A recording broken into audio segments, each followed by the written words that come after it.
What we found is that there's really a methodology that can be used in order to understand whether your FEA is going to be a good predictor or whether you're just creating a picture and an analysis that completes. Okay, the setup and the assumptions is very important. If you don't know all your conditions and don't have the correct inputs, it's really you're just sacrificing, whether the results of that FEA are legitimate or not. What assumptions are you making? Supplier who actually went through and outsourced this FEA, and the actual people working on the FEA didn't have any understanding about what the application was. So they were just trying to set something up that worked, and at the end of the day, all they had was a picture and it wasn't actually predicting the accurate application because they didn't have the right assumptions and they didn't have the detailed setup.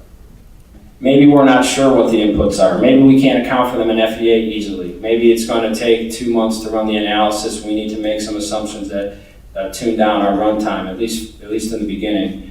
You may have an analysis that yields 70 newtons assembly force and one that yields 30 newtons. Okay, you're wanting to have the least amount of assembly force, say for example, and you don't know if that's accurate. Maybe for all you know, the actual parts are going to have 100 newtons and 50 newtons. But what is important is that the design that you set up with the less force is really the better product. So if you don't have any data to work off from, you know at least design A was better than design B, for instance. So really when you're doing this, you have to have a complete focus on what you're trying to optimize. If you lose focus of that, then the comparative analysis may not get you what you need.